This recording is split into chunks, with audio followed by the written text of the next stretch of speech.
নমস্কাৰ সিটেটৰ পেপাৰ 2 সমাজ বিজ্ঞানৰ এটা ইম্পৰ্টেণ্ট ক্লাছ লৈ আপোনালোক সকলোকে স্বাগতম জনাইছোঁ। পেপাৰ 1 আৰু পেপাৰ 2 ধুনীয়াকৈ আমাৰ ক্লাছসমূহ চলি আছে আমাৰ এপ্লিকেশ্যন বিদ্যা কোচিং কিতাপত আৰু বহুতে এডমিশ্যন কৰি আছে। এইকেইদিনত আপোনালোকক সকলোকে মই আহ্বান জনাইছোঁ যাতে আপোনালোকে আমাৰ এপত 2, 3, 4, 5, 10টা মানে ইউটিউব চেনেলত ভিডিঅ' চাই লওক, চাই পেলাই আৰু PDF-ৰ ডেমো লাগিলে মোক আপুনি বিচাৰক কেনেকুৱা পায়, ঠিক আছে। তাৰপিছত আমাৰ এপ বিদ্যা কোচিং কিতাপত ডাউনলোড কৰি আপোনাৰ পঢ়িবলৈ বেছি সময় নাই, এইকেইদিনত আপুনি কৰক, শেষ কৰক। 2-3 মাহ সময় পাব, ধুনীয়াকৈ পঢ়াত আমি আপোনাক হেল্প কৰিম। আজি আমি ষ্টাৰ্ট কৰিছোঁ NCERT ক্লাছ 8ৰ বহুত ইম্পৰ্টেণ্ট চেপ্টাৰ হৈ গ'ল আপোনাৰ পাৰ্লিয়ামেণ্ট, ঠিক আছে। ছ'চিয়েল ছায়েন্সৰ এটা চেপ্টাৰ হয় আৰু পাৰ্লিয়ামেণ্ট মানে সংসদ আমি সকলোৱে জানো, ঠিক আছে। পাৰ্লিয়ামেণ্ট মানে কি? সংসদ আমি সকলোৱে জানো, অ'কে। তো এতিয়া কথা হ'ল যে ব্ৰিটিছৰ সময়ৰ পৰা ভাৰতত কিবা জানো সংসদীয় ব্যৱস্থা আছিলে? ছাৰ নাছিলে। কিবা ধৰণৰ ব্ৰিটিছৰ আমাক ভাৰতৰ মানুহক কিবা তেওঁলোকৰ শাসনতন্ত্ৰত এডমিনিষ্ট্ৰেটিভ ছিষ্টেমত ভাৰতৰ মানুহক কেনেবাকৈ ইনক্লুড কৰিছিলে জানো? নাই কৰা। তাৰমানে ভাৰতৰ মানুহৰ কোনো ধৰণৰ এক্সপিৰিয়েঞ্চ নাছিলে। ভোটিং কি হয়, ইউনিভাৰ্চেল এডাল্ট ফ্ৰেঞ্চাইজ কি হয়, এইবিলাক তেওঁলোকে একো গম পোৱা নাছিলে। শাসনতন্ত্ৰত তেওঁলোকে নিজে পাৰ্টিচিপেট কৰিয়ে পোৱা নাছিলে। ব্ৰিটিছে আমাক শাসন কৰিলে আৰু ব্ৰিটিছৰ কালক আমি দুভাগত ভাগ কৰি পেলাই আমি ইণ্ডিয়ান হিষ্ট্ৰী ধুনীয়াকৈ পঢ়িয়ে ৰাখিছোঁ, হয়নে? তো মই এইখিনি কথা কিয় ক'লোঁ? কাৰণ সেইখিনি কথা কাৰণ আছে যে why should people decide participation in decision making. তো এতিয়া কথা হ'ল যে মানুহক আমি কি কৰিলোঁ, দেশ স্বাধীন হোৱাৰ পাছৰ পৰা যে আমি যেতিয়া সংবিধানখন আমি আৰম্ভ কৰিলোঁ, সংবিধান আমি মেকিং কৰি শেষ কৰিলোঁ, 46ৰ পৰা 49ৰ পিছত আমি সংবিধান বনাই শেষ কৰিলোঁ, 1950ত আমি সংবিধান আমাৰ কাৰণে কৰিলোঁ, আমি ইমপ্লিমেণ্ট কৰাই ল'লোঁ, ঠিক আছে। এতিয়া কথা হ'ল মানুহবিলাকে কেতিয়াও তেওঁলোকে আগতে পাৰ্টিচিপেট কৰিয়ে পোৱা নাছিলে, ঠিক আছে। তো এতিয়া কি হ'ল যে পিপুলবিলাককো ডিচিশ্যন মেকিঙত আমি পাৰ্টিচিপেট কৰাব লাগে, অ'কে। তো আগতে কোনো ধৰণৰ মানুহ, কোনো ধৰণৰ পাব্লিক, কোনো ধৰণৰ শাসনতন্ত্ৰত ডাইৰেক্টলি ইনভলভ নাছিলেই। তো লাইনটোত কি কৈছে? ডিউৰিং ফ্ৰীডম ষ্ট্ৰাগল, স্বাধীনতা আন্দোলনৰ সময়ত পিপুল were inspired by the ideas of freedom, equality and participation in decision making. তেওঁলোকক মাত্ৰ কি কৈছিলে? মাত্ৰ তোমাৰ ইনস্পায়াৰ কৰা হৈছিলে যে মানে আপোনালোকক এই ধৰণে শাসনতন্ত্ৰ মানে যিটো ছিষ্টেম তাত আপোনালোক ইনক্লুড কৰা হ'ব। সেই bitter experience of colonial rule, ঠিক আছে। তো বিটাৰ তিক্ত অভিজ্ঞতা আছিলে সেই কলনিয়েল ৰুলৰ সময়ত, ব্ৰিটিছৰ শাসনৰ সময়ত তোমাৰ কি আছিলে? অসমৰ বা ভাৰতৰ মানুহৰ তোমাৰ কি বহুত তিক্ত অভিজ্ঞতা আছিলে কলনিয়েল ৰুলৰ। তেওঁলোকে আমাক যিবোৰ অত্যাচাৰ কৰিছিলে, কোনো ধৰণৰ আমাক কি কৈছিলে? তেওঁলোকৰ ছিষ্টেমবিলাকত ছাবচিডিয়েৰী এলায়েন্স, ডক্ট্ৰাইন অফ লিভছ, এইবিলাক মাত্ৰ তেওঁলোকৰ সুবিধাৰ কাৰণে কৰিছিলে। তাত কোনো ধৰণৰ পাব্লিকৰ কথা, কোনো ধৰণৰ পাব্লিক অপিনিয়ন লোৱা হোৱা নাছিলে। ন' এডাল্ট ফ্ৰেঞ্চাইজ, মানুহৰ ভোটাধিকাৰ নাছিলে। ভোট দি পেলাই মানুহে যাতে তেওঁলোকৰ শাসক তেওঁলোকে চুজ কৰাৰ কোনো ধৰণৰ ক্ষমতা নাছিলে। এই তিক্ত অভিজ্ঞতাৰ পৰা পাৰ হৈ পেলাই যেতিয়া দেশখন এখন সম্পূৰ্ণ মুক্ত হ'ল, স্বাধীন হিচাপে আমাৰ স্বীকৃতি পালোঁ, ইণ্ডিয়া এখন মানে ইণ্ডিপেণ্ডেণ্ট কাণ্ট্ৰি হৈ গ'ল, তেতিয়া তোমাৰ কি হ'ল? তাৰ মানে কিনো? ফ্ৰীডম কাণ্ট্ৰি মানে কি? Does not mean any arbitrary government but a government which is sensitive to people's need and demand. তো এখন চৰকাৰ যদি আমাৰ যদি কোনো ভেলিউ নাথাকে, পিপুলৰ যদি কোনো ভেলিউ নাথাকে, তেতিয়াহ'লে ব্ৰিটিছ আৰু গভৰ্ণমেণ্টৰ মাজত একো পাৰ্থক্যই নাথাকিব, হয়নে নহয়? তো সেইকাৰণে মানুহবিলাকে কি কৰিলে? সংবিধান প্ৰণেতাসকলে ক'লে যে উই দ্য পিপুল অফ ইণ্ডিয়া। সংবিধানৰ প্ৰথম লাইনটো সেইদৰে আৰম্ভ কৰিলে যে উই দ্য পিপুল অফ ইণ্ডিয়া, আমি সকলো ভাৰতীয়। তাৰমানে ইয়াত কথাটো হ'ল যে দেশত কোনো ৰুলাৰ, কোনো শাসক, কোনো এনেকুৱা নাই যি পিপুলতকৈ ওপৰত হ'ব, কোনোবা দেশৰ জনসাধাৰণতকৈ ওপৰত হ'ব, তেনেকুৱা কোনো নাই। তাৰ ৰিজাল্ট কি পালোঁ আমি? Provision of universal adult franchise in the constitution. আৰু তাৰ আমি কি পালোঁ? যাতে মানুহে নিজৰ শাসকজনক নিজে চিনাক্ত কৰিব পাৰে, নিজে চুজ কৰিব পাৰে। সেইকাৰণে আমাৰ সংবিধানত কি কৰিলে যে ইউনিভাৰ্চেল এডাল্ট ফ্ৰেঞ্চাইজ, তাৰমানে যিসকলৰ মানুহৰ ফাৰ্ষ্টতে তোমাৰ কি আছিল? 21 বছৰ আছিলে ভোটদানৰ বয়স, কিন্তু তাক তোমাৰ চেঞ্জ কৰি পেলাই কি কৰা হ'ল? 18 years কৰা হ'ল। মানে 18 বছৰ পাছৰ সকলো মানুহে ভোটদান কৰি পেলাই নিজৰ শাসকজনক নিজে চুজ কৰিব পাৰিব। যদি আৰ্বিট্ৰেৰী একশ্যনত তেওঁলোক ইনভলভ হৈ যায়, তেতিয়া সেই শাসকজনক তেওঁলোকে এটা নিৰ্দিষ্ট সময়ৰ পাছত পুনৰ যেতিয়া ইলেকশ্যন হ'ব, সেই ইলেকশ্যনত তেওঁলোকে আঁতৰাই পেলাব পাৰিব। তো আমি ফ্ৰীডম কাণ্ট্ৰিখনত আমাক কি দিলে? আমাৰ সংবিধানে কি দিলে? যে আমাক দিলে যে আমাৰ যিজন শাসক হ'ব, আমি নিজে তেওঁক কি কৰিম? চিনাক্ত কৰিম। মানে তেওঁক আমি নিজে ভোটদান কৰি পেলাই আমি তেওঁক কি কৰিম? আমি জয়যুক্ত কৰি পেলাই আমাৰ শাসক হিচাপে আমি নিযুক্তি দিম। পিপুল এণ্ড দেয়াৰ ৰিপ্ৰেজেণ্টেটিভ। তো পিপুল আৰু দেয়াৰ ৰিপ্ৰেজেণ্টেটিভবিলাক কেনেকুৱা হয় চাওঁ আমি, ঠিক আছে। তো বেছিক আইডিয়া অফ ডেম'ক্ৰেচি। তো ডেম'ক্ৰেচি কি আমি সকলোৱে জানোৱেই। Individual or citizen is most important. এখন যদি দেশ ডেম'ক্ৰেটিক হয়, গণতান্ত্ৰিক, ডেম'ক্ৰেটিকৰ অৰ্থ কি? গণতান্ত্ৰিক। গণতান্ত্ৰিক অসমীয়াত অকণমান দিগদাৰ হৈ যাব ভুল হ'লে শুধৰাই ল'ব হা গণতান্ত্ৰিক ঠিক আছে তো গণতান্ত্ৰিক দেশ এখনত তাৰমানে গণই মেইন হ'ব লাগিব ইয়াত তোমাৰ প্ৰজাই মেইন হ'ব লাগিব ৰাইজে মেইন হ'ব লাগিব পিপুলে মেইন হ'ব লাগিব ইণ্ডিভিজুৱেল মেইন হ'ব লাগিব তো কি হ'ল ইয়াত মষ্ট ইম্পৰ্টেণ্ট হৈ গ'ল তোমাৰ কি চিটিজেনবিলাক কি হয় এখন ডেম'ক্ৰেটিক কাণ্ট্ৰিক চিটিজেনবিলাকে হয় মেইন অ'কে তো government and other public institution must have the trust of the citizen আৰু এই মানুহৰ বিশ্বাস তেওঁলোকৰ ওপৰত থাকিব লাগিব এখন চৰকাৰ হওক তেওঁ যিয়ে নহওক কোনো কথা নাই তো পিপুলে কেনেকৈ আৰু ডিচিশ্যন মেকিঙত এতিয়া ইনভল্ভ হ'ব ব্ৰিটিছৰ দিনততো তেওঁলোকে নোৱাৰিলে ইহঁতক কেনেকৈ মানে ইনভল্ভ কৰোৱা যাব ডিচিশ্যন এটা লোৱাত সিদ্ধান্ত এটা লোৱাত তাৰমানে চৰকাৰে যিটো কাম কৰিব সেইটো হিউমেনেইটো লোৱা হ'ল পাব্লিকেইটো লোৱা হ'ল কিদৰে লোৱা হ'ল ছাৰ কাৰণ পাব্লিকেইটো তেওঁক পঠাইছে প্ৰত্যক্ষ নিৰ্বাচন কৰি হয়নে নহয় হাউ পিপুল পাৰ্টিচিপেট পিপুলে কেনেকৈ অংশগ্ৰহণ কৰিব in decision making or gave approval of the government তো চৰকাৰ এখন বনোৱাৰ ক্ষেত্ৰত মানুহবিলাকে সাধাৰণ জনতাই কেনেকৈ পাৰ্টিচিপেশ্যন কৰিব but this question is how it has to be done এইটো কেনেকৈ কৰা যাব answer is very simple through election yes আমি নিৰ্বাচন কৰিব লাগিব আমি কি অনুষ্ঠিত কৰিব লাগিব আমি নিৰ্বাচন অনুষ্ঠিত কৰিব লাগিব আমি ইলেকশ্যন অনুষ্ঠিত কৰিব লাগিব য'ত মানুহবিলাক সুবিধা দিয়া যাব যাতে তেওঁলোকে ইলেক্ট কৰিব পাৰে তেওঁলোকৰ নিজৰ প্ৰতিনিধিত্বকাৰীসকলক ৰিপ্ৰেজেণ্টেটিভসকলক ক'লৈ পাৰ্লিয়ামেণ্টলৈ ক'লৈ পাৰ্লিয়ামেণ্ট আৰু পাৰ্লিয়ামেণ্ট মানে কি হৈ গ'ল সংসদ এই সংসদলৈ আমি নিজৰ প্ৰতিনিধিসকলক আমি নিজে কৰিব পাৰিম যাতে আমি নিজে ভোট দি পেলাই তেওঁলোক পঠিয়াম আৰু যি গৈ পেলাই এখন গভৰ্ণমেণ্ট ফৰ্ম কৰিব আৰু কোনখন গভৰ্ণমেণ্ট সেইখন গভৰ্ণমেণ্ট যিখন গভৰ্ণমেণ্টে আমাক শাসন কৰিব হয়নে আমাক শিকাব বা আমাৰ কাৰণে আমাৰ ৱেলফেয়াৰ কাৰণে তেওঁলোকে কৰিব ল মেকিং কৰিব ডাজ সেইদৰে ultimately it is the people who forms the government and also control it through their chosen representative আৰু সেইদৰে বোলে কি হ'ব জনসাধাৰণ বা সাধাৰণ ৰাইজ এই ডিচিশ্যন মেকিং বডিত চামিল হ'ব বা তেওঁলোক অন্তৰ্ভুক্ত হ'ব তেওঁলোকে কৰিব ভোট দিব এজন ৰিপ্ৰেজেণ্টেটিভক পঠাব যি গৈ পেলাই পাৰ্লিয়ামেণ্টত যাব আৰু পাৰ্লিয়ামেণ্টৰ পৰা তেওঁলোকে এখন গভৰ্ণমেণ্ট ফৰ্ম কৰিব আৰু সেই গভৰ্ণমেণ্টখনে আমাকে আল্টিমেটলি কৰিব শাসন কৰিব আৰু সেইদৰে পিপুল এণ্ড দেয়াৰ ৰিপ্ৰেজেণ্টেটিভে কাম কৰিব আৰু সেইদৰে ডিচিশ্যন মেকিং বডিত তোমাৰ কি হ'ব পিপুলে পাৰ্টিচিপেট কৰাৰ সুবিধা পাব এই ধৰণৰ আমি কি দেখিবলৈ পাওঁ পাৰ্লিয়ামেণ্ট দেখিবলৈ পাওঁ সংসদ দেখিবলৈ পাওঁ এই সংসদৰ আকৌ তিনিটা ভাগ আছে আমি গম পাওঁ নে নাপাওঁ জানো parliament consist of Lok Sabha Rajya Sabha and the president Lok Sabha আছে ৰাজ্যসভা আছে আৰু ৰাষ্ট্ৰপতি আছে আৰু কি আছে তোমাৰ ৰাষ্ট্ৰপতি আছে লোকসভা ৰাজ্যসভা আৰু ৰাষ্ট্ৰপতি আছে ঠিক আছে তো সুপ্ৰিম ল মেকিং ইনষ্টিটিউশ্যন তাৰমানে কি আইন প্ৰণয়নকাৰী ক্ষমতা বা আইন প্ৰণয়ন কৰাৰ শক্তি কাৰ আছে আইন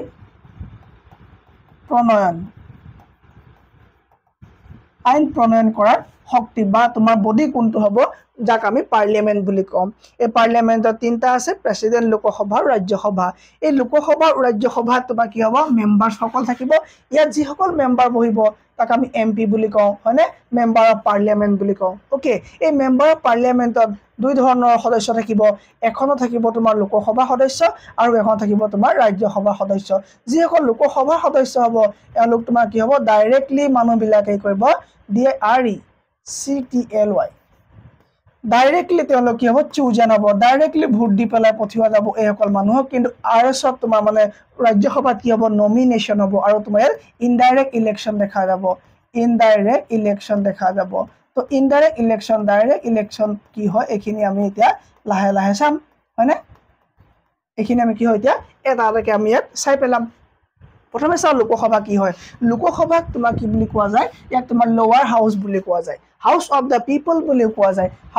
পিপল বুলি কোৱা যায় ইয়াক তুমি লোৱাৰ হাউচ বুলি ক'ব পাৰা কি বুলি ক'ব পাৰা লোৱাৰ হাউচ বুলি ক'ব পাৰা ইয়াক তুমি য়ং হাউচ বুলি ক'ব পাৰা কাৰণ ইয়াত তোমাৰ য়ং মানুহবিলাক থাকে যাৰ বয়স 25 বছৰ থাকে হয়নে য়ং হাউচ বুলি ক'ব পাৰা হয়নে ইয়াক তুমি কি নাম ক'ব পাৰা লোকসভা বুলি ক'ব পাৰা লোকসভা বুলি ক'ব পাৰা Okay, so because its members are directly elected by the people, মই কৈছো যে লোকসভাত যিসকল সদস্য বহিব লোকসভা সদস্যসকলক ৰাইজে জনসাধাৰণে পোনপটীয়াকৈ ভোট দি পেলাই তেওঁলোকক পঠায় যি ধৰণে যোৰহাটৰ মেম্বাৰ অফ পাৰ্লিয়ামেণ্ট বুলি ক'লে আমি গৌৰৱ গগৈ কথা জানো হয়নে কাৰণ গৌৰৱ গগৈ কি হৈছিলে গৌৰৱ গগৈৰ কাৰণে আমাৰ ইলেকশ্যন হৈছিলে সেই ইলেকশ্যনত তেওঁ জিকাৰ পাছত তেওঁ কি হৈছে মেম্বাৰ হৈছে এক নিৰ্দিষ্ট পৰিমাণৰ মানুহ এক নিৰ্দিষ্ট পৰিমাণৰ জেগাত থকা নিৰ্দিষ্ট পৰিমাণৰ মানুহৰ ওপৰত এজন MP দিয়া হয় আৰু সেইজনক আমি সিলেক্ট কৰি পেলাই মানুহৰ ৰিপ্ৰেজেন্টেটিভ হয় তেওঁ হয়নে তেওঁ কি মানুহ ৰিপ্ৰেজেণ্টেটিভ হয় যাক আমি কি কৰোঁ ভোট দি পেলাই পঠিয়াওঁ তো আমি ৰাজ্যবিলাকত যদি আমি চাওঁ MP বিলাকৰ সংখ্যা কিমান তোমাৰ অসমৰ পৰা কিমান আছে বুলি ক'লে 14খন হ'ব আৰু এফালৰ পৰা 48 ক'ৰ পৰা আছে মহাৰাষ্ট্ৰ UP তোমাৰ কিমান আছে 80খন আছে হয়নে ইউনিয়ন টেৰিটৰি তোমাৰ 5খন ক'ৰ পৰা আছে জম্মু কাশ্মীৰ বা কেইখন আছে 5খন আছে তো এতিয়া চাওঁ আমি লোকসভাৰ বিষয়ে অলপ টোটেল মেম্বাৰশ্বিপ অৰ ষ্ট্ৰেন্থ কিমান তাৰ মানে টোটেল মানে মেম্বাৰ কিমান থাকে 543 মেম্বাৰ থাকে আৰু ইয়াত কি হয় তোমাৰ প্ৰতি 5 বছৰ মূৰে মূৰে কি হ'ব ইলেকশ্যন অনুষ্ঠিত হ'ব 543টা সমষ্টিৰ কাৰণে ঠিক আছে তো 543টা মানে গোটেই দেশখনক ইণ্ডিয়াখনক তোমাৰ কৰিব 543টা সমষ্টি কৰিব ডিভাইড কৰিব লাগিব হয় না 543টা ইয়াত তুমি কৰিব লাগিব 543টা সমষ্টি কি কৰিব ভাগ কৰিব লাগিব হা ওকে এনে মই সিম্পলি এখন আঁকিছো ইণ্ডিয়ান মেপখন ওকে তো তোমাৰ কি হ'ব 543টা সমষ্টি ভাগ কৰিব লাগিব কি হ'ব সমষ্টি হ'ব সমষ্টি মানে গম পাইছা নে অঞ্চল জায়গা হয়নে তো এই সমষ্টি কিটাত ভাগ কৰি পেলাই তাৰ পৰা তোমাৰ 543 জন মানুহে কি হ'ব তোমাৰ নিৰ্বাচন খেলিব তেওঁলোকে তোমাৰ কি কৰিব নিৰ্বাচন খেলিব 543 জনে নিৰ্বাচন কৰিব খেলিব মানে তো তাৰ পাছত জিকাৰ পাছত তোমাৰ কি হ'ব টোটেল তাত তোমাৰ কিমান যাব 543 জন যাব আৰু তাৰ এজন হেড থাকিব লাগিব হয়নে এজন হেডে তোমাৰ ইয়াত এজন হেড বহিব আৰু হেডে গোটেই মিটিংখন প্ৰিজাইড কৰিব লাগিব হয়নে তো এজন প্ৰিজাইডেড অভাৰ বাই দা স্পিকাৰ আৰু এজন স্পিকাৰ হ'ব আৰু কি হয় পদেনৰ স্পিকাৰ কি মই ইয়াত ক'বলৈ নাযাওঁ ইয়াত NCERT পঢ়াই আছো ইণ্ডিয়ান পলিটি বাই মহন্ত ছাৰ চালে আপুনি আৰ্টিকল ৱাইজ ইণ্ডিয়ান কনষ্টিটিউশ্যনৰ কোনটো আৰ্টিকলৰ প্ৰেচিডেণ্টৰ কথা আছে ক'ত লোকসভা কথা আছে তাত কি বিল উত্থাপন কৰিব পাৰি তাত তোমাৰ কুৱেশ্যন আৱাৰ কি হয় 0 আৱাৰ কি হয় এভৰিথিং তাত ডিসকাশন কৰা আছে একদম ফাউণ্ডেশ্যনৰ কাৰণে একদম বেষ্ট সিৰিজ হয় এইটো তাতকে যদি কৰবাত ভাল পায় আপুনি আপোনাৰ নাম বদলাই দিব পাৰিব ঠিক আছে ওকে তো টাইম 5 ইয়াৰ্স তাত তোমাৰ লোকসভাৰ তোমাৰ কাৰ্যকাল কিমান হ'ব 5 বছৰ হ'ব 5 বছৰ সময়টো 5 বছৰ হৈ যোৱাৰ আগতে তোমাৰ কি হ'ব ডিজলভ হৈ যাব পাৰে বা ভংগ হৈ যাব পাৰে লোকসভা কি হ'ব তোমাৰ ভংগ হৈ যাব পাৰে ঠিক আছে The candidates who contest the election usually belong to different political party. তাত তোমাৰ এই যে 543 জন যে আছে একেটা পাৰ্টিৰ বুলি আপুনি ভাবি ভুল নকৰিব যিকোনো ধৰণৰ পাৰ্টিৰ পৰা যাব পাৰে ধৰি লওক আপোনাৰ এটা পাৰ্টি আছে আপোনাৰ তামাম আদমি পাৰ্টি কি হল তামাম আদমি পাৰ্টিৰ পৰা গ'ল ধৰক আপোনাৰ 40 জন এবাৰ তেওঁলোকে দিছে বোলে মানে 50 জন তেওঁলোকে দিছে হয়নে তাৰপৰা ধৰক আপুনি বোলে দিছে এইটো এটা পাৰ্টি হৈ গ'ল ধৰি লওক তেজখোৱা পাৰ্টি পৰা বোলে আহিছে আপোনাৰ 20 জন কেণ্ডিডেট ঠিক আছে মৰিখালী পাৰ্টি পৰা আহিছে ধৰক আপোনাৰ এই সব কি পাৰ্টিৰ নাম হয় ঠিক আছে মৰিখালী পাৰ্টিৰ পৰা আহিছে বোলে আপোনাৰ ধৰক 60 জন ঠিক আছে তো এনেকৈ আপোনাৰ টোটেল পাৰ্টি বিলাকৰ ভিতৰত যেটো পাৰ্টি আটাইতকৈ বেছি ক্যান্ডিডেটৰ ভিতৰত আটাইতকৈ বেছি ক্যান্ডিডেট আপোনাৰ জয় লাভ কৰিব সেইটো তোমাৰ আপোনাৰ কি হ'ব চৰকাৰ গঠন কৰিব কেনে কৰিব আমি সেইখিনি আলোচনা কৰিব গৈ আছো 543 আধা লাগিব মানে আধাতকৈ এক বেছি লাগিব কেতিয়া আমি এজন মানুহকটো আমি কাটি টুকুৰা কৰি দিব নোৱাৰো কাৰণ 3 আছে হয়নে তো এজন বেছি লাগিব তো সেই সিটৰ সংখ্যা যিয়ে পাব সেইটো পাৰ্টি কৰিব জয় লাভ কৰিব পাৰ্লিয়ামেন্টত তেওঁলোকে কৰিব সংসদত তুমি কৰিব তাৰমানে শাসন কাম আৰম্ভ কৰিব ঠিক আছে তো 543 টা আমাৰ কি আছে আমাৰ সংখ্যা আছে সিটৰ নাম্বাৰ আছে ঠিক আছে তাৰ ভিতৰত আমি যদি চাও আমাৰ যেতিয়া 2019 মতে পাৰ্টি বিলাক নাম্বাৰ লিষ্ট দি থৈছো মই ধুনীয়াকৈ কিনি চাব মই ক'বলৈ নেযাওঁ আৰু এতিয়া ৰুলিং পাৰ্টি কাক কয় এই চাবলৈ আমি ৰুলিং পাৰ্টি কাক কয় মানে শাসনত থকা পাৰ্টিটো কাক কোৱা হয় এখন চৰকাৰ গঠন কৰিবলৈ এটা পলিটিক্যাল পাৰ্টি মেজৰিটি থাকিব লাগিব কিহত ইলেক্টেড এমপি ক্ষেত্ৰত ঠিক আছে ইলেক্টেড এমপি ক্ষেত্ৰত তেওঁলোকৰ মেজৰিটি থাকিব লাগিব তাৰ মানে 272টা সিটৰ পৰা এটা পাৰ্টিয়ে যদি জয় লাভ কৰে 272টা সিটত যদি এটা পাৰ্টিয়ে জয় লাভ কৰে সেই পাৰ্টিটোক আমি কি বুলি কম মানে সেই পাৰ্টিটোক প্ৰেসিডেন্টে গভৰ্নমেন্ট ফৰ্ম কৰিবলৈ কল কৰিব আৰু তেওঁলোকৰ ভিতৰৰ পৰা এজনক কি কৰা হ'ব প্ৰাইম মিনিষ্টাৰ পতা হ'ব যিটো তেওঁলোক কি হ'ব লিডাৰ হ'ব ঠিক আছে ওকে তেওঁ কি হ'ব তোমাৰ মানে প্ৰধানমন্ত্ৰী হিচাপে তেওঁ কৰিব শাসনত আহিব তেওঁ অন্যান্য মিনিষ্টাৰসকলক মানে সদস্যসকলক কি দিব মিনিষ্টাৰ কি দিব মানে বাদ দিব ওকে তো total number of elected member is 543 যদি 543 জন থাকে and therefore majority is half of the number আৰু তাৰ আধা নাম্বাৰ কিমান হ'ব 272টা এমপি 272 জন এমপি যেটো পাৰ্টিৰ পৰা যাব সেই পাৰ্টিটোৱে গভৰ্নমেন্ট ফৰ্ম কৰিব the party who forms the government in known as ruling party যেটো পাৰ্টিয়ে গভৰ্নমেন্ট ফৰ্ম কৰিব সেই পাৰ্টিটোকে আমি কি বুলি কম ৰুলিং পাৰ্টি বুলি কম Lok Sabha has wide powers in terms of a money bill আৰু money bill মানে বিত্তীয় বিলৰ ক্ষেত্ৰত তোমাৰ কি হ'ব লোকসভাৰ পাৱাৰ সৰ্বাধিক থাকিব সৰ্বাধিক মানে মেক্সিমাম মানে সকলো পৰা লোকসভাৰে আছে কোনো ধৰণৰ মানি বিল তুমি ৰাজ্যসভাত উত্থাপন কৰিব নোৱাৰা ৰাজ্যসভাই অকল চেঞ্জৰ ক্ষেত্ৰত কিবা মানে সাজেশনে দিব পাৰিব উত্থাপন ঠিক আছে উত্থাপন কৰিব নোৱাৰিবা কি মনি বিল তুমি ৰাজ্যসভা উত্থাপন কৰিব নোৱাৰিবা মানি বিলৰ ক্ষেত্ৰত মানে ৰাজ্যসভাৰ পাৱাৰ তুমি একদম তুমি লিমিটেড বুলি ক'লেও ভুল কোৱা নহ'ব একদম পাৱাৰে নাই যদি উত্থাপন কৰিব লগা হয় লোকসভাত তুমি উত্থাপন কৰিব পাৰিবা এতিয়া হলে অপজিশন পাৰ্টি বুলি কাক কয় বিপৰীতত থকা হয়নে তো নিৰ্বাচনত জিকি যোৱাৰ পাছত যেটো পাৰ্টি তোমাৰ বিপক্ষত থাকিব সেই পাৰ্টিটোকে অপজিশন পাৰ্টি বুলি কোৱা হয় অপজিশন আৰু অপজিশন পাৰ্টি দুটা বেলেগ বেলেগ কনসেপ্ট হয় আমি চাব গৈ আছো Opposition in the parliament include all the political party opposing the majority of ruling party. তাৰ কাৰণে মই ধুনীয়াকৈ আপোনাক এইটো কথা বুজাবলৈ চেষ্টা কৰিছো ধৰি লওক A পাৰ্টি আছে B পাৰ্টি আছে C পাৰ্টি আছে D পাৰ্টি আছে E পাৰ্টি আছে ঠিক আছে A পাৰ্টিয়ে পাই গল 272টা সিট B পাৰ্টিয়ে পাই গল 40টা সিট E পাৰ্টিয়ে পাই গল 50টা E পাই গল 10টা E পাই গল 3টা সিট ঠিক আছে এই 272টা যেটো পাৰ্টিয়ে পালে হেতু তোমাক মেজৰিটি পালে আৰু মানে মেজৰিটি পোৱাৰ লগে লগে চৰকাৰ গঠন কৰিব এই পাৰ্টিটো হৈ গল আপোনাৰ ৰুলিং পাৰ্টি হয়নে এই পাৰ্টিটো আপোনাৰ ৰুলিং পাৰ্টি হৈ গল তো এই যে ৰুলিং পাৰ্টি হৈ গল আপোনাৰ তো বাকি কেইটা কি হ'ব একেলগে লগ লাগিব আৰু একেলগে লগ লাগি তেওঁলোকক কোৱা যাব অপজিশন তেওঁলোক কি বুলি কোৱা যাব অপজিশন মানে বিৰোধী তেওঁলোক অপজিশন বুলি কোৱা যাব মানে বিৰোধী হৈ গল তেওঁ এটা বিৰোধী পাৰ্টি নহয় আকৌ দেই বিৰোধী তেওঁলোক অকলে টুগেডাৰলি দে আৰ কল্ড অপজিশন আৰু যেটো পাৰ্টি সদস্য বেছিকৈ সিলেক্ট হৈছিল বা ইলেক্টেড হৈছিল সেই পাৰ্টিটো আপোনাৰ কি বুলি কোৱা হ'ব এই পাৰ্টিটো হৈ গল আপোনাৰ অপজিশন পাৰ্টি এইটো হৈ গল অপজিশন পাৰ্টি ঠিক আছে এইটো হল অপজিশন পাৰ্টি আৰু গুটেখিনি একেলগে কি বুলি কোৱা হ'ব অপজিশন বুলি কোৱা হ'ব ক্লিয়াৰ হৈ গল আপোনাৰ কনসেপ্টটো মই গম পাইছো ঠিক আছে তো opposition in the parliament include all the political party the majority or ruling party the party এটা সব পাৰ্টি কাক কও who has the largest number of MP among the opposition party opposition বা বিৰোধী পাৰ্টি সকলৰ ভিতৰত যেটো পাৰ্টি আটাইতকৈ বেছিকৈ জিকা MP সংখ্যা থাকিব সেই পাৰ্টিটোক আমি কি বুলি কওঁ অপজিশন পাৰ্টি বুলি কম অপজিশন আৰু অপজিশন পাৰ্টি দুটা আমাৰ কনসেপ্ট ক্লিয়াৰ হৈ গল এটা হলে ৰাজ্যসভা কাক কয় এই ৰাজ্যসভাক তোমাৰ কাউন্সিল অফ ষ্টেট বুলি কোৱা হয় ইয়াক তোমাৰ উঢ়া লোকৰ সদন বুলি কোৱা হয় হাউস অফ অল্ড পিপল বুলি কোৱা হয় ইয়াক আমি আপাৰ হাউস বুলি কওঁ ইয়াক আমি কি বুলি কওঁ আপাৰ হাউস বুলি ইয়াক আমি ক'ব পাৰো ঠিক আছে আপাৰ হাউস বুলি ক'ব পাৰো কাৰণ কি because the member of Rajya Sabha are elected by the elected members of state legislative assembly that is MLA এটা কথা হল যে ইয়াত আমি কলো আগতে আপোনাৰ ইনডাইৰেক্ট ইলেকশন হয় ইনডাইৰেক্ট ইলেকশন মই ইয়াত আপোনাৰ কি ইলেকশন প্ৰসেছত ৰাজ্যসভাৰ মেম্বাৰ সিলেক্ট হয় এটো কবলৈ না যাও আমি আপুনি যদি আমাৰ যদি ফাউন্ডেশন ক্লাছত গৈ পেলাই যদি আপুনি সাৰ্চ কৰে যে লোকসভা ৰাজ্যসভা বাই মহন্ত ছাৰ তেতিয়া আপুনি পাব যে কেনেকৈ ৰাজ্যসভাত কোনে পাৰ্টিসিপেট কৰে সিঙ্গল ট্ৰান্সফাৰেবল সিস্টেম কি এই গোটেইখিনি তাত আপুনি ডিটেইলত পাব কাৰণ ইয়াত আমি এনসিআৰটি হিচাপতে যাম ঠিক আছে তো এটা আপোনাৰ কি হ'ব ইয়াত আপোনাৰ এমপি মানে এমএলএ বিলাক আমি যি সকল আমি ভোট দি পেলা পঠাইছিলো আমি ইলেকশন কৰি ডাইৰেক্টলি পঠাইছিলো they will vote for them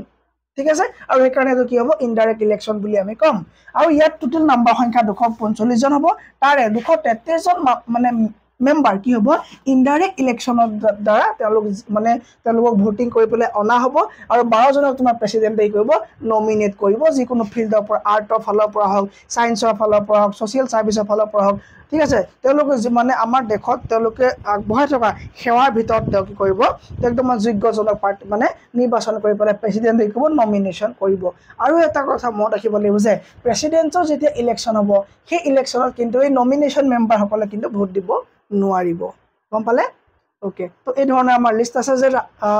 ৰাজ্যসভাত কোনখন ষ্টেটৰ পৰা কিমান কেজন মেম্বাৰ আছে এই লিষ্ট আপডেটেড নহব পাৰে আপুনি এবাৰ ভেৰিফাই কৰি লওঁতো সুবিধাজনক হ'ব ঠিক আছে most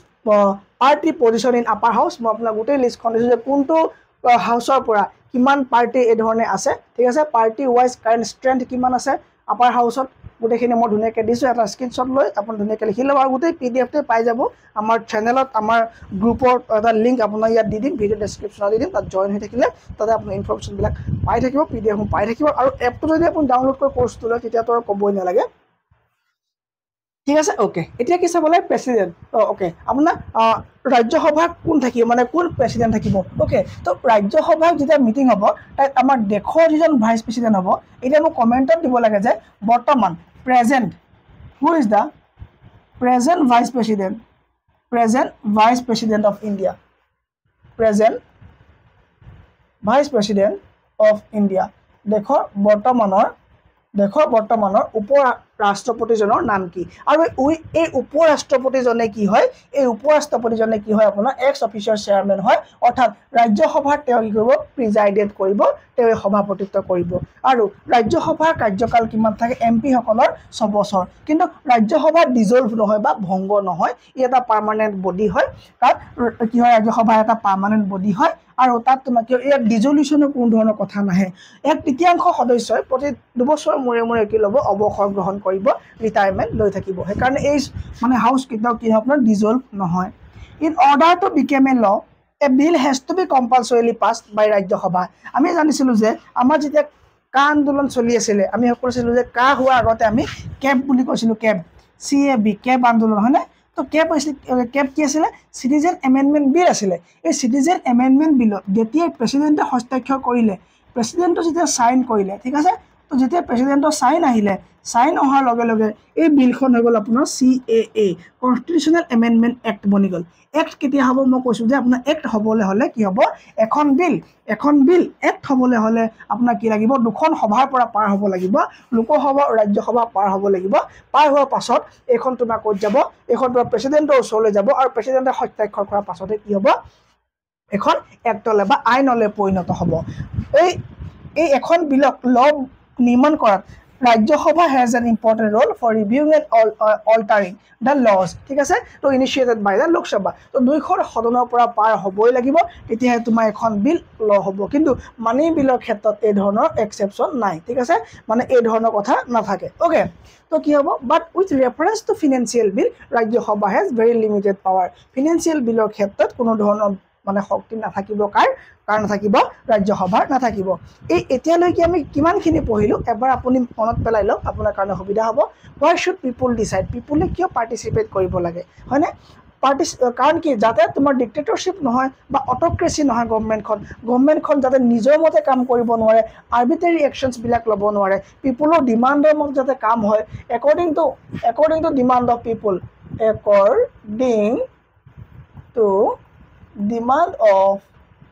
according to demand of people যাতে জনসাধাৰণৰ ডিমাণ্ডৰ মতে কামবিলাক হয় সেইকাৰণে পিপুলে পাৰ্টিচিপেট কৰিব লাগে ডিচিশ্যন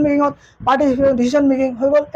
মানে একেটাই কথা হয়নে পিপুল এণ্ড দেয়াৰ ৰিপ্ৰেজেণ্টেটিভ তেওঁলোকে চিলেক্ট কৰিব ৰিপ্ৰেজেণ্টেটিভক and they will govern them how people give approval of participate in decision making কেনেকৈ দিয়ে আমি চালোঁ পাৰ্লিয়ামেণ্ট চালোঁ লোকসভা আৰু ৰাজ্যসভা চালোঁ হয়নে ওকে এইখিনি বস্তু আমি চালোঁ ওকে আৰু এটা কথা আমি জানো লেজিছলেচাৰ কাক কয় লেজিছলেচাৰ ল মেকিং বডি হয়নে পাৰ্লিয়ামেণ্ট আমি কৰোঁ নে কি হয় বিধানমণ্ডল আৰু এটা আমাৰ কি আছিলে ছিষ্টেম আৰু এটা কি আছিল এক্সিকিউটিভ মানে কি বিধানমণ্ডলৰ পাছত কি এক্সিকিউটিভ যি এক্সিকিউট কৰিব লবিলাক কি কৰিব ইমপ্লিমেণ্ট কৰিব হয়নে তাৰ পৰা আহিব তোমাৰ জুডিচিয়াৰী মানে কি কৰিব তোমাৰ জুডিচিয়াৰী কৰিব তোমাৰ এই দুইটা বডিৰ ওপৰত চকু ৰাখিব যাতে তোমাৰ পিপুলে ধুনীয়াকৈ বস্তুবিলাক পাইছে নাই তেওঁলোকে কি আৰ্বিট্ৰেৰী একশ্যনছ কৰিছে নেকি এইসমূহ বিষয় কৰিব এই 3টা বডি আমি এইদৰে ভাৰতৰ শাসনতন্ত্ৰ আমি ভাগ কৰি লৈছোঁ এতিয়া আহিলে লোকসভাৰ কাম কি লোকসভা কি কেনেকৈ গঠন হয় কিমান সদস্য থাকে ধুনীয়াকৈ পঢ়িলোঁ এতিয়া জানিব লাগে লোকসভাৰনো একচুৱেলি কাম কি হয় লোকসভাইনো কি কাম কি কৰে পাৰফৰ্ম কৰিব লাগে এখন দেশত মেইন কামটো হৈ গ'ল লোকসভাৰ কি জানেনে তেওঁলোকে এখন চৰকাৰ ফৰ্ম কৰিব লাগিব মেইন কথা হৈ গ'ল they have to select A national government তেওঁলোকে এখন গভৰ্ণমেণ্ট ফৰ্ম কৰিব লাগিব সেই সদস্যসকলৰ পৰাইতো এখন গভৰ্ণমেণ্ট ফৰ্ম হ'ব MP সকলৰ পৰাই লোকসভাৰ পৰাইতো যাব তেওঁলোক হয়নে তো যিখন চৰকাৰ তোমাৰ কি আমি জানো যে গভৰ্ণমেণ্ট আমাৰ ইয়াত কেইধৰণৰ আছে 2 ধৰণৰ আছে এখন হ'ল নেশ্যনেল গভৰ্ণমেণ্ট হয়নে যিখন আমি চেণ্ট্ৰেল গভৰ্ণমেণ্ট বুলি কওঁ এখন তোমাৰ কি হয় গোটেই দেশখনৰ কাৰণে ফৰ দ্য হোল কাণ্ট্ৰিখনৰ কাৰণে আছে আৰু এখন তোমাৰ কি আছে ষ্টেট গভৰ্ণমেণ্ট আছে হয়নে তো ষ্টেট গভৰ্ণমেণ্ট তোমাৰ কি হয় প্ৰতিখন ষ্টেটত থাকিব ইয়াত তুমি আসামত থাকিব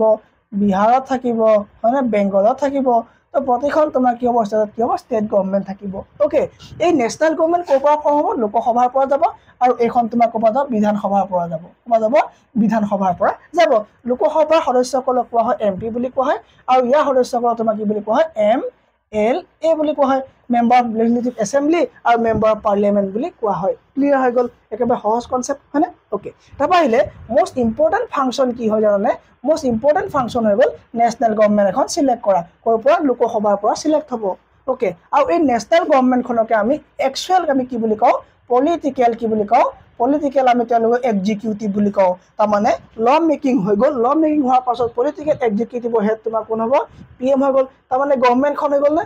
এই গভৰ্ণমেণ্টখন হৈ গ'ল GOVERNMENT হয়নে এই গভৰ্ণমেণ্টখন তোমাৰ কি হ'ব এক্সিকিউটিভ হৈ গ'ল যে তোমাৰ ইমপ্লিমেণ্ট কৰিব লখিনি ল ক'ত বনিব স্যাৰ পাৰ্লিয়ামেণ্টত বনিব সেই পাৰ্লিয়ামেণ্টত তোমাৰ সকলোবিলাক মেম্বাৰ থাকিব ইয়াত বিৰোধীও থাকিব অপজিশ্যন থাকিব তাৰমানে ইয়াত ৰুলিঙো থাকিব পলিটিকেল এক্সিকিউটিভ কি হয় বোলে এটা গ্ৰুপ অফ পিপল হয় ঠিক আছে যে তোমাৰ একেলগে কাম কৰিব to implement the laws made by পাৰ্লিয়ামেণ্টত মেম্বাৰ অফ পাৰ্লিয়ামেণ্টৰ সকলে যেতিয়া এখন ল পাছ কৰিব আৰু ল এখন পাছ হ'বলৈ মই কৈছোঁ Lok Sabha plus Rajya Sabha plus president এই গোটেই কেইজনৰ হস্তাক্ষৰৰ পাছত তোমাৰ কি হ'ব এখন তোমাৰ ল মানে বিল মানে এখন বিল কি হ'ব এক্ট হ'ব বা ল হ'ব এক্ট বা কি হ'ব তোমাৰ ল হ'ব আৰু এই লখন এপ্লিকেবল কৰিবৰ কাৰণে এই লখন পাছ কৰা অহাৰ পাছত এইখন সমগ্ৰ দেশত ইমপ্লিমেণ্ট কৰিবৰ কাৰণে জিম্মেদাৰ কাৰ থাকিব আপোনাৰ পলিটিকেল এক্সিকিউটিভৰ থাকিব আৰু এই পলিটিকেল এক্সিকিউটিভ কোন হ'ব আল্টিমেটলি গভৰ্ণমেণ্টখন হ'ব আৰু এই গভৰ্ণমেণ্টখন কি হ'ব এখন নেশ্যনেল গভৰ্ণমেণ্ট হ'ব ধুনীয়াকৈ বুজি পাইছোঁ এতিয়া আহিলে leader of the ruling party লোকসভাৰ তেওঁ কি হ'ব আপোনাৰ প্ৰাইম মিনিষ্টাৰ হ'ব লোকসভাৰ যিটো ৰুলিং পাৰ্টি আছিলে তেওঁলোকৰ লিডাৰ যিজন হ'ব তেওঁক আমি প্ৰাইম মিনিষ্টাৰ বুলি ক'ম প্ৰাইম মিনিষ্টাৰ সিলেক্ট কৰিব বেলেগ মিনিষ্টাৰবিলাকক কাক কি মিনিষ্টাৰ দিব লাগিব আৰু দি পেলাই যাতে একেলগে তেওঁলোক কাম কৰিব পাৰে আৰু সেইটো একেলগে পাব কাউন্সিল অফ মিনিষ্টাৰ তেওঁলোকে ফৰ্ম কৰি ল'লে হয়নে মন্ত্ৰী মণ্ডলী তেওঁলোকে ফৰ্ম কৰি ল'ব হি ডিষ্ট্ৰিবিউটছ দ্য পৰ্টফলিঅ' কোনে কি বাপ পাব লাগিব কাক কি মন্ত্ৰিত্ব দিয়া যাব কাক কি দায়িত্ব দিয়া যাব কাক কি মন্ত্ৰিত্ব স্পেলিং নাই হোৱা এইটো কি লিখিব ডাইৰেক্ট পোষ্টে লিখি দিম এতিয়া মন্ত্ৰিত্ব লিখিব নোৱাৰোঁ কাক কি পোষ্ট দিয়া যাব মানে কোন মন্ত্ৰিত্ব কি মিনিষ্টাৰ দিয়া যাব পোষ্ট লিখিলে চাকৰি বুজাব তেওঁলোকেতো চাকৰি নকৰে নহয় তেওঁলোকে মিনিষ্টাৰ এইবিলাক কি হয় সেৱা কৰে দেশৰ মিনিষ্টাৰ এইবিলাক চাকৰি নহয় মিনিষ্টাৰ দিয়া যাব কাক কি হয়নে লাইক বোলে ছাৰ ডিফেন্স মিনিষ্টাৰ প্ৰতিৰক্ষা বা হৈ গ'ল ফাইনেন্স হেল্থ খাদ্য বিভাগ বা শিক্ষা বিভাগ এইবিলাক কাক দিয়া যাব তেওঁলোকে কি কৰিব চাব তো অপজিশ্যনৰ কাম কি হ'ব opposition in parliament is form by all political party সকলো পলিটিকেল পাৰ্টি একেলগে মিলি তোমাৰ কি হ'ব অপজিশ্যন বুলি কোৱা হ'ব ঠিক আছে the largest majority this party call আৰু আটাইতকৈ ডাঙৰ পাৰ্টিটোকে তোমাৰ কি বুলি কোৱা যাব অপজিশ্যন পাৰ্টি বুলি দেশখনৰ কোৱা যাব হ'ব যেতিয়া বোলে এটা পলিটিকেল পাৰ্টি চাবা দেই মই কি ক'লোঁ যে লোকসভাত তোমাৰ কি হ'ল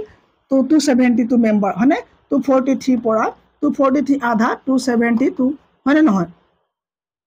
হাতে হাতে শোধ হয় হয় হয় ঠিক আছে 243 হয়নে নহয় আৰে ছাৰ আপুনি নাজানে নেকি কথা কৈছে 272 কিমানৰ ভিতৰত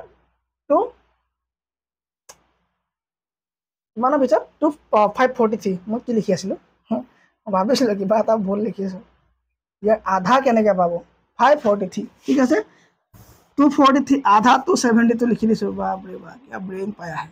ঠিক আছে 543 ভিতৰত 272 মেম্বাৰ ওকে তো এটা পলিটিকেল পাৰ্টিয়ে এই পলিটিকেল পাৰ্টিটোৱে কিমান পালে 272 চিট পালে আৰু এই এখন কি কৰিলে গভৰ্ণমেণ্ট ফৰ্ম কৰিলে এইখন কি ফৰ্ম কৰিলে গভৰ্ণমেণ্ট ফৰ্ম কৰিলে গভৰ্ণমেণ্ট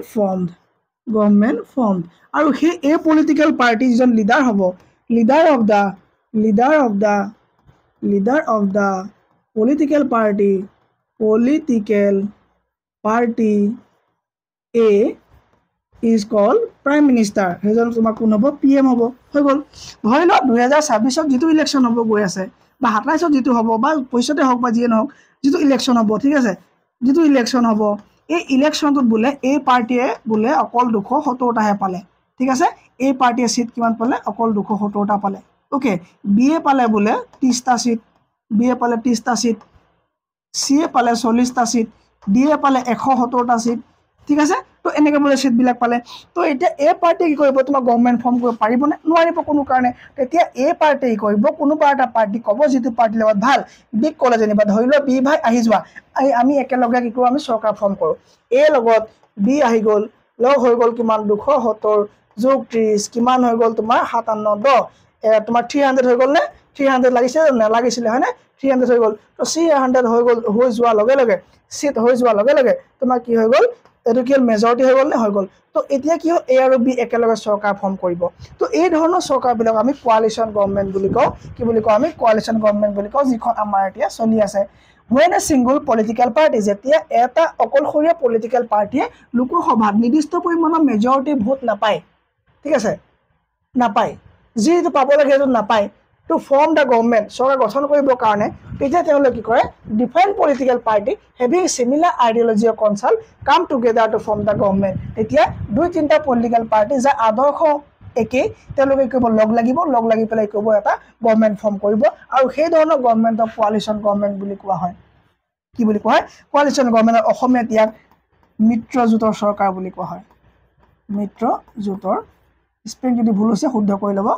মিত্ৰজোঁটৰ চৰকাৰ বুলি কি কোৱা হয় সেই তেনেকুৱা গভৰ্ণমেণ্টক কোৱা যায় ক্লিয়াৰ হৈ গ'ল এইখিনিকে হয়নে ক্লিয়াৰ হৈ গ'ল ওকে নেক্সট কি আছে নেক্সট আছে যে to control guide and inform the government আমি আগৰ শ্লাইডত পাইছিলোঁ যে লোকসভাৰ কাম কি লোকসভাৰ কামৰ প্ৰথমটো পইণ্টত আমি আলোচনা কৰিলোঁ যে এখন নেশ্যনেল লেভেলত চৰকাৰ গঠন কৰা হৈ গ'ল 2 নম্বৰত আছে কণ্ট্ৰল কৰিবৰ কাৰণে কাক গাইড কৰিবৰ কাৰণে কাক ইনফৰমেশ্যন দিবৰ কাৰণে কাক গভৰ্ণমেণ্টক এইবিলাক কাম কাৰ লোকসভাৰ কাৰ লোকসভাত বহি থকা এমপি